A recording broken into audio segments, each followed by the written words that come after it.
Have you ever called yourself lazy for not being able to get out of bed, finish that project, or respond to messages? What if I told you that what you're experiencing isn't laziness at all, but something much more serious that our society has trained us to ignore? Today, we're diving deep into the hidden epidemic that millions are facing right now, and why recognizing the difference between burnout and laziness could literally change your life. Let's start with a story that might sound familiar. Sarah works a demanding job, comes home exhausted, scrolls through her phone for hours instead of doing the things she knows she should do, then beats herself up for being lazy. She tells herself she's just not motivated enough, not disciplined enough, not good enough. Sound familiar? Here's the truth that nobody talks about. Sarah isn't lazy. Sarah is burnt out. And chances are you might be too. The difference between burnout and laziness is like the difference between a dead phone battery and a phone that's turned off. When your phone is turned off, you can simply press a button and it springs to life. But when the battery is completely drained, pressing that button does nothing. You need to plug it in and wait for it to recharge. Your brain works the same way. Laziness is a choice. It's when you have energy and motivation available, but you consciously decide not to use it. You're capable of action, but you opt for comfort instead. Burnout, on the other hand, is when your internal resources are completely depleted. It's not that you don't want to do things, it's that you literally cannot access the mental and emotional energy required to do them. Here's what burnout actually looks like, and I want you to pay close attention because you might recognize yourself in these signs. First, you experience emotional exhaustion that goes beyond normal tiredness. You wake up already feeling drained, like you've been running a marathon in your sleep. Simple tasks that used to be automatic now feel overwhelming. Making decisions becomes incredibly difficult because your brain is operating on empty. You start experiencing what psychologists call depersonalization. You feel disconnected from your work, your relationships, even from yourself. Things that used to bring you joy now feel meaningless. You're going through the motions, but you're not really present. You might find yourself spacing out frequently or struggling to concentrate on even simple tasks. Then there's the physical symptoms that people often overlook. Chronic headaches, muscle tension, changes in sleep patterns, digestive issues, getting sick more often. Your body is literally breaking down under the stress. But we've been conditioned to push through and ignore these warning signs. The most insidious part of burnout is how it affects your self-perception. You start believing that you're fundamentally flawed, that you lack willpower or discipline. You compare yourself to others who seem to be handling similar loads just fine, not realizing that many of them are also struggling behind closed doors, or that their circumstances might be completely different from yours. Now let's talk about why our society has such a hard time recognizing burnout. We live in a culture that worships productivity and equates worth with output. From childhood, we're taught that being busy equals being valuable. We wear exhaustion like a badge of honor and celebrate people who sacrifice their health for success. Social media makes this worse by showing us carefully curated highlight reels of others' lives. We see people who appear to be crushing it in every area, not realizing that we're comparing our behind-the-scenes struggles with someone else's polished performance. This creates unrealistic expectations and makes us feel inadequate when we can't keep up. The workplace culture in many industries actively promotes burnout. Long hours are expected, boundaries are discouraged, and taking time off is seen as weakness.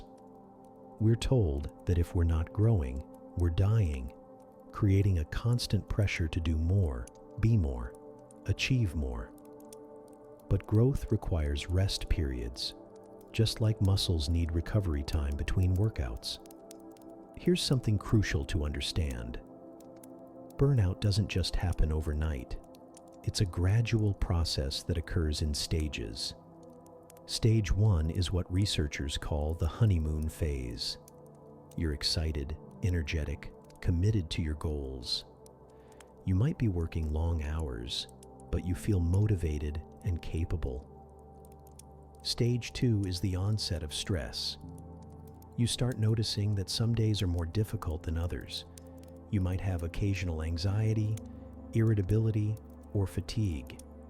You begin to lose some of the initial enthusiasm, but you tell yourself it's just a rough patch. Stage 3 is chronic stress.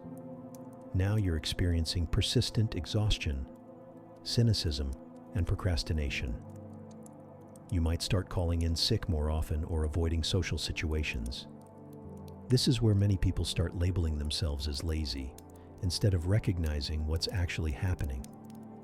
Stage 4 is full burnout. You can't function at your previous level. Simple tasks feel insurmountable. You might experience physical symptoms, emotional numbness, or complete mental fog. At this point, rest isn't just helpful, it's absolutely necessary for recovery.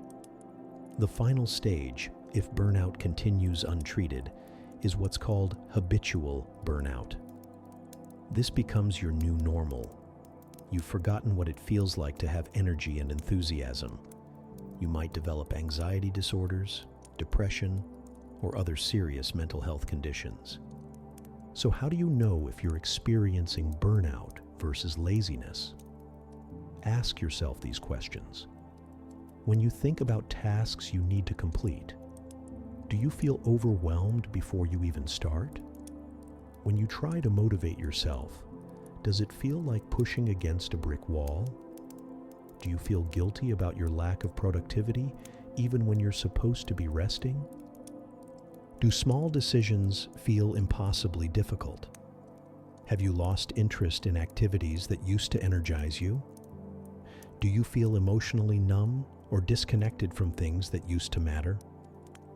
If you're answering yes to several of these questions, you're likely dealing with burnout, not laziness. Here's the good news.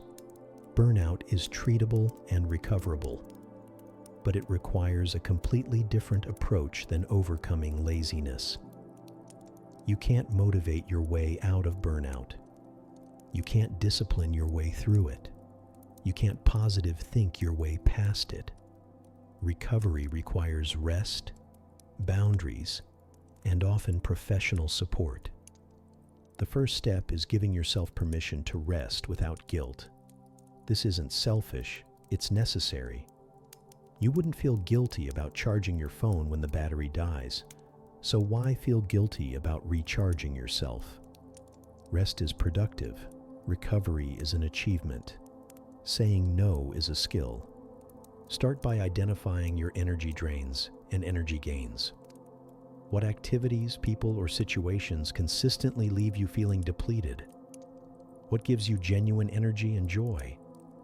Begin shifting the balance gradually toward more energy-giving experiences and away from unnecessary drains. Set boundaries and actually enforce them. This might mean saying no to additional responsibilities, turning off work notifications after certain hours, or having difficult conversations about workload and expectations. Remember, boundaries aren't walls to keep others out. They're guidelines to help you stay healthy and functional. Seek professional help if you need it. Therapists who specialize in burnout can provide strategies and support that friends and family might not be able to offer. There's no shame in getting help, just like there's no shame in seeing a doctor when you have a physical injury. Finally, be patient with your recovery. Burnout develops over time, and it takes time to heal. You might have good days and bad days. Progress isn't linear. Some days you'll feel like your old self, others you'll feel back at square one. This is normal and expected. Remember, recognizing that you're burnt out instead of lazy isn't making excuses. It's taking the first step toward actual healing. You deserve to feel energetic, motivated, and engaged with your life again. You deserve rest, recovery, and the chance to rebuild your relationship with productivity in a healthier way. If this resonated with you, you're not alone and you're not broken. You're human, dealing with very human limits in a world that often ignores those limits. Take care of yourself with the same compassion you'd show a good friend, and remember that recovery is possible.